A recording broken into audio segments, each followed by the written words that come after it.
Paz, irmãos, quero deixar um versículo ao coração dos irmãos, que óbvio, estava eu aqui lendo, na verdade eu estava estava esquentando o almoço, e veio ao meu coração um desejo que eu acredito que é de Deus, de passar um pouco da revelação que Deus falou comigo. Eu estava ouvindo uma mensagem que não é do meu perfil ficar vendo mensagem de pregador nenhum, só que esse pregador, a mensagem dele condiz muito com o que ele vive. E é uma mensagem cristocêntrica, né? E isso me chamou a atenção. E ele falou uma coisa e eu fui analisá-la, né? E eu quero passar para você, porque também edificou o meu coração. E tem a ver com o parto, tem a ver com a mulher, né, no período de gestação, quando ela vai sentindo as contrações do parto, né? E eu lembro que a Gabriela, ela, ela sentiu tão pouco essas contrações, mas ela sentiu em comparação a algumas pessoas que falaram com a gente, ela sentiu bem pouco, mas ela sentiu também. E eu lembro que nos primeiros meses, acho que com 3 meses, ela começou a sentir algumas coisas. E a gente não sabia o que era, a gente ficava preocupado, a gente sempre ia no pediatra, não sei se é pediatra que fala, no médico, que acompanhou, né, a gestação, a médica, e para saber o que era, o que a gente não sabia. E ela falava que isso era normal, que era o próprio corpo preparando, né, a contração, um treinamento, alguma coisa do tipo. E a gente foi reparando, ela, claro, teve o Efraim, o Efraim veio com 8 meses, né? E até os 8 meses foi aumentando mês após mês, né? Semana após semana, e aumentando as contrações. Ah, e, e é uma coisa incrível que eu fui ler na Bíblia isso, porque a Bíblia fala, eu quero ler com você esse versículo, lá em 1 Tessalonicenses, no capítulo 5, no versículo 1 em diante, fala assim: mas irmãos, acerca dos tempos e das estações, não necessitais de que vos escreva, porque vós mesmos sabeis muito bem que o dia do Senhor virá como um ladrão de noite. Pois que, quando disserem a paz e segurança, então lhes sobrevirá repentina destruição, como as dores de parto, aquela que está grávida, e de modo nenhum escaparão.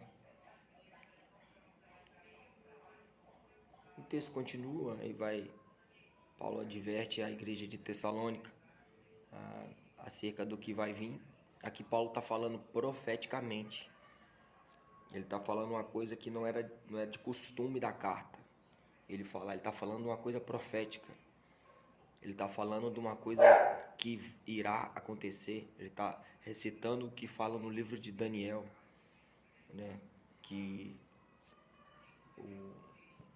que, que, que parece com o Senhor se assentará no lugar santo para subjugar as nações, para reinar, para governar no templo santo, né? Paulo está remontando o cenário de Daniel. Mas o que eu quero falar é sobre as dores de parto, ou as contrações que antecedem o parto.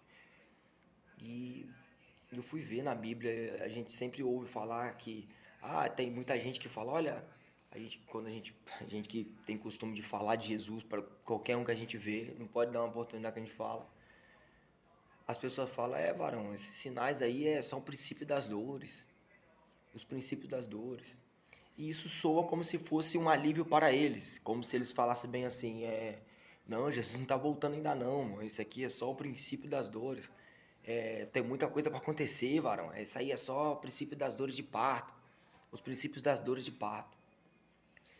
E lá em Mateus 24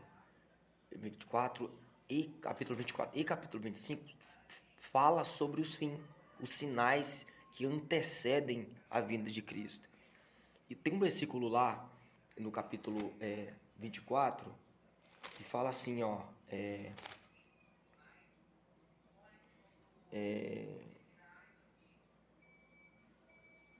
que o princípio das dores.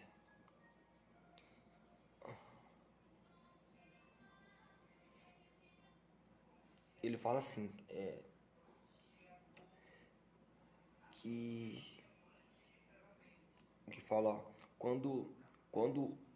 quando virdes o verão e as folhas estiverem tenras, sabei, quer dizer, quando as folhas estiverem tenras das árvores, sabei que breve está o verão.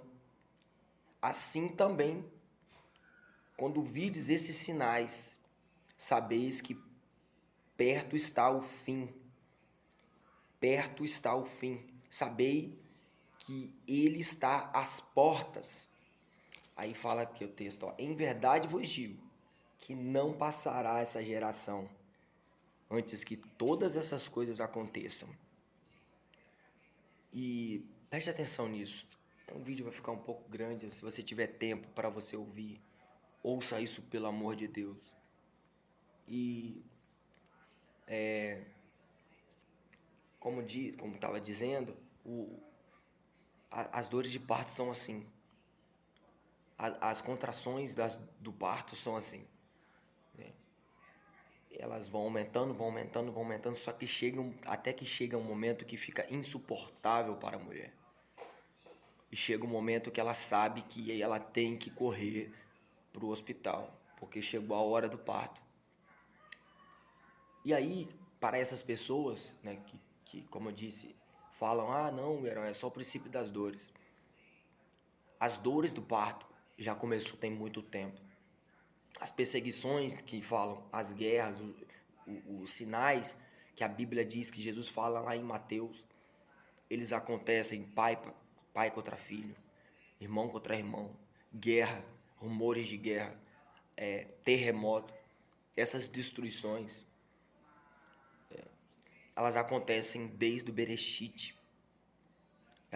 Esses sinais, fome, praga, peste, isso acontece desde o início, desde a origem de todas as coisas criadas. E aqui eu quero falar com você que o que faz a gente entender que Jesus ele está à porta e que se encaixa nesse versículo que eu acabei de ler para você em Mateus 24, é que os sinais eles já começaram a se demonstrar. As contrações do parto já se começaram a se estabelecer muito próxima uma da outra. E eu lembro que quando aconteceu isso com a Gabriela, a gente correu para o hospital e ela teve o neném. Eu quero dizer para você que crê em Jesus, não se engane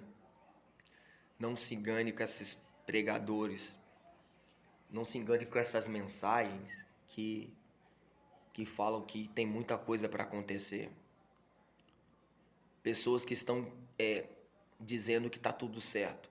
Não se engane com propostas de você vai ficar rico, com propostas de que você vai dar tudo certo na área financeira. Proposta dizendo que agora chegou a hora, mercado digital, marketing digital, que para muitos é uma bênção financeira. Isso é engano. Isso encobre a verdade que está por trás disso. Há uma verdade, e a verdade está na Bíblia, irmão. Vai ler a Bíblia. Quer saber sobre mercado? Vai ler a Bíblia. Quer saber sobre tudo que você precisa? Vai olhar a palavra de Deus. É ela o nosso remédio contra o anticristo, contra a apostasia que já está em nosso meio. Apostasia que já toma algumas denominações. algumas igrejas, alguns pastores que não são inspirados pelo Espírito Santo. Wesley, você está sendo muito duro. Como que você pode falar uma coisa dessa? Estou falando isso porque o Espírito ele revela. O Espírito nos dá discernimento. E a gente lê a Bíblia. E a Bíblia, ela distingue. A Bíblia ela estabelece diferença entre o que serve e entre o que não serve. Entre o que mente e entre o que não mente. Entre o caminho do Senhor e entre o caminho que não é o do Senhor. Então, por favor, o Brasil está passando por algumas coisas que não é natural acontecer. Eu não vou ficar aqui remontando videozinho de YouTube não, porque tem um monte de irmão que vai lá no YouTube e fica chorando. Ai, meu Deus, a vaca morrendo afogada. Ai, o cachorrinho, tadinho dele. Ai, meu Deus, o neném morreu afogado na enchente. Eu não tô zoando, por favor. Me entenda. Eu tô falando que a sua preocupação tem que estar respaldada pela palavra. Eu falei ontem com a Gabriela aqui, ontem foi o mêsversário do meu filho. E eu, ao falar um pouco, eu falei pra gente aqui, a Gabriela me mostrou alguns vídeos e ela falou que não aguenta ver. Eu falei, amor, tá tudo certo. Tudo certo, não tem problema nenhum. Não tem problema nenhum você não aguentar ver. Eu respeito o seu nível. Eu respeito o seu nível, mas o evangelho é isso. E muita gente vê esses vídeos, sente dor, sente pena, sente medo, sente insegurança, sente tudo. Eu vejo esses vídeos. Isso me faz jejuar e orar. Isso me faz pregar mais. Isso me faz eu chegar no ponto de ônibus e falar, irmão, você conhece Jesus? Você já ouviu falar de Jesus? Essas mulheres grávidas, as crianças que morreram lá, elas precisam de pessoas assim. Elas não precisam do seu lamento. Elas não precisam que você chore. Elas precisam que você dobre o seu joelho. Esses são sinais das dores de parto que estão constantes. Jesus está às portas, o rei está voltando, o neném está prestes a nascer. A qualquer hora vai acontecer o parto. Jesus está voltando. E esses sinais não estão mais iguais, eles estão decorrentes. É guerra na Ucrânia, é guerra em Israel, é guerra na África, é guerra na Coreia, guerra por Taiwan. Os sinais não são igual antes, são maiores. As dores, as contrações da vinda de Cristo são mais constantes. Por favor, igreja, é uma palavra de alento ao seu coração. Desperta, pelo amor de Deus. Vai orar, vai buscar o Jesus, vai pregar a palavra. Eu não sei pregar. O endemoniado de Gadara também não sabia. Ele falou, Senhor, eu posso te seguir, eu quero te seguir. Jesus falou, não, você não pode me seguir não, vai pregar, vai falar. Jesus falou com a mulher samaritana, uma prostituta, que foi encontrada no ato de prostituição. Jesus falou para ela, olha, você se encontrou comigo, agora vai pregar, vai lá falar sobre mim. Jesus revelou para uma prostituta que ele era o Cristo. Antes de revelar para Pedro, antes de revelar aos discípulos. O que você está esperando? O que nós estamos esperando para tomar uma posição? A comida é boa, irmão, mas para de comer um pouco, vai jejuar, vai pagar preço. Vai pagar preço, vai pagar preço, irmão. Essa palavra de alento ao seu coração. E o que está falando em Tessalonicenses, Jesus falou isso, e eu estou deixando essa palavra para a sua reflexão, para nós, amém, como igreja. Estamos com um pastor abençoado, o pastor Samuel, que ele tem o estilo dele, de pregar, e o que me fez estar na igreja de Praia Grande Batista, né? Eu acho que é Resgatando Vida, é a palavra dura que ele falou comigo, né? Que o prêmio é ter a cabeça na bandeja. Para muitos ia falar, esse cara tem transtorno mental, né? Muitos iam falar bem assim, por favor, pastor, infelizmente as pessoas não sabem e falam isso mesmo. Então, muitos falariam isso, né? Esse pastor é doido, é doido. Isso é palavra que, por mais que seja uma palavra direta, uma palavra dura para alguns, é a verdade do Evangelho. A verdade do Evangelho é isso. O prêmio do cristão é a morte. por bem ou por mal. Não tem outro jeito. Ou você morre, ou você vive. E você viver, você vai ter uma condenação ao inferno no final. Você morrer, você vai para o céu no final. Porque quero dizer isso, é relacionado ao que Jesus disse. Porque a nossa vida é a vida adâmica, é a vida caída, é a vida do pecado, onde a gente dirige os nossos passos. Jesus falou com Pedro, quando você era moço, você guiava os seus passos. Mas agora você se tornou maduro. Jesus está falando disso. E alguém vai te guiar. Ser morto é ser guiado pelo Espírito, porque Ele vivifica. Jesus falou para Marta, Marta, crê, se ainda que esteja morto, viverá. Então, a morte para Jesus não é problema, pelo contrário, é solução. Viver para Cristo é lucro, e morrer é ganho. Amém? Fica na paz, irmãos.